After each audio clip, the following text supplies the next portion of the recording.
Okay, yeah, this is like a part two. I'm trying to make this a little quicker on like what I think Dodge went wrong. I mean, it's a lot of places, I guess. So I'm gonna make this a little quicker. First of all, when we think of electric cars, everybody's gonna like go back to like the number one electric car, which is the Tesla Model 3. So you automatically are fighting against that, right? Now, yes, they have performance, they have the plaid, but Tesla is still Tesla. It's a very mundane, plain car. 90% of them look the same, and it's a great car, but it just doesn't have a lot of personality.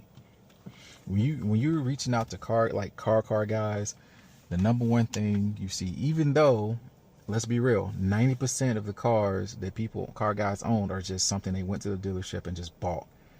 A lot of guys don't really work on the cars like they did back in the day. And a lot of these newer cars, you can't really work on them like they did back in the day.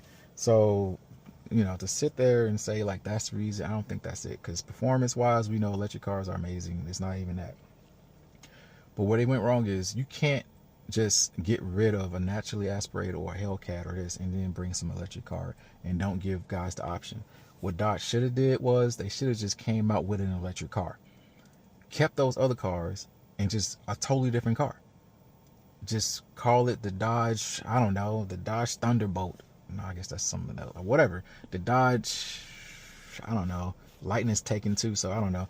The Dodge something. Some type of Dodge electric car, sport car, and it would have been perfectly fine. This is the same thing I feel like where Ford went wrong, where they tried to come out with this Mach EV, Mustang, whatever. They just took the same name and think marketing is going to do that. Same thing that Ford did with the ST. They threw that badge on every car they had, all the SUVs. It's just wrong. If you know car guys, a lot of them want to be able to go to a car show or somebody walk up to the car, they want to talk like, yeah, this is, what kind of engine is that? This is a 6.0 liter, naturally aspirated. It's one of the biggest engines, Mopar, blah, blah, whatever. That, they want to be like, oh, I changed the headers. I did this. I made these modifications to make my car unique than somebody else's car. I did it myself. I did, whatever. Even if you're on like a smaller car like a Fiesta ST or a Honda, I put bigger turbos on it. I did this. The sound, the exhaust, the headers, the everything about that is what makes car guys like their car. They can pull up and be proud of what they've either paid to get assembled or did themselves or whatever. It's a representation of them. When you come out with this car and you get rid of all of them, you just say like you put some speakers in the back of a car trying to mimic the sound, which makes no sense. And then you pull this car up and be like, we're not making any of those other ones. The Hellcat, none of that, unless you want like a SUV version of that. This is the new hotness. That's all you're going to get. Good luck. And then they come out with like a V6 version. They're just missing the whole, like everything of why guys wanted these cars in the first place. I see that's probably why the CEO got let go or he quit or whatever. He resigned. It's like he got failed on so many levels. You can ask any owner of a car that wasn't going to work. Now I get like there were laws coming in place where maybe a lot of manufacturers had to make some decisions and Dodge just went all in, but that was the complete wrong direction. Let me see, I wrote some notes down. Oh yeah, so my idea is what they should have did. Like I said, they could have made a totally different electric car, and maybe if we are still going to do this electric thing, because I don't feel like it's going nowhere, so there's still going to be electric cars, maybe we should try to make it its own kind of category, right? Which it kind of is, but like stop trying to replace the naturally aspirated or the car guys. Stop. It's an electric car. Be an electric car. Have your own identity, and maybe focus on customization and focus on the strengths that an electric car might have, or make something that you can fidget with. I understand electric cars could probably be dangerous, so they can't really let you start messing with the engines unless you really know what you're doing, like you're like an engineer. But maybe they can make that easily. Just like they had that car where the battery was modular, like can take you can park and they can take the electric motor out. I mean, not motor, electric battery out and put a new one in. Maybe make something just super safe where you can switch out the electric engine. So imagine you taking out an electric engine, putting in another one, or taking out one battery pack and putting in a lighter one. Like if you have like a drag day, and they make it so you can pop out like your long distance battery, and pop in like a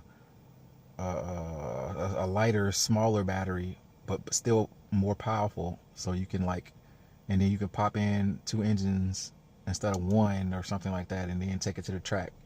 And you'd be like, oh, now you give them something to talk about. Like, oh, I got this type of engine, I got this battery in, blah blah blah. I did this modification.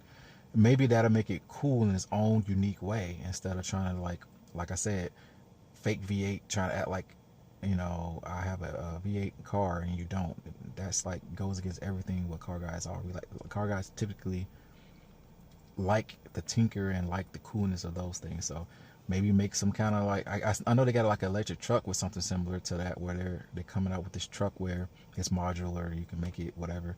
But maybe they should do that with the sport car, make it like a modular like electric engine, make it simpler to do. Like most guys have car jacks and whatever, maybe something accessible through the top of the car. I don't know, I'm not an engineer, but just something that guys can like modify and make it their own and unique as far as customization, batteries, the engines, because I don't think they're super complicated. Like I said, I'm not an engineer, but for the most part, you got battery management systems, you got electric motors, you got batteries. That's majority of like the cool part. It's not like you got alternators and you got gas tanks and you got AC compressors and belts running all over. And yes, there's a lot of technology involved. There's a lot of computers. But like I said in my first video, every car is full of computers. So that's not even a thing. Like every car has a bunch of modules. Most cars, you can't even modify them anymore anyway. So, I mean, at least if you did something like that, then maybe that would probably sell like crazy, or at least have a new niche market of something different. You know what I mean? Give you something to talk about this not the same. It's just like, a regular ICE car, because that's just not the lane. Proven by the sales of this current car, which I don't think they even make the RT anymore. But yeah, that's just my 2 cents. Let me make sure I didn't miss anything. I just want to keep it basic. Yeah, that's it. Stop telling old names. Do something different. Maybe make a modular race car. That's pretty much it, man. Other than that, you guys have a great day. Thanks for listening. Try to come out with more videos. I mean, if you're out of here because I have this car, I understand. But anyway, if you want to learn more about this car, just hit me up in the comments and I'll answer all your questions. Thank you.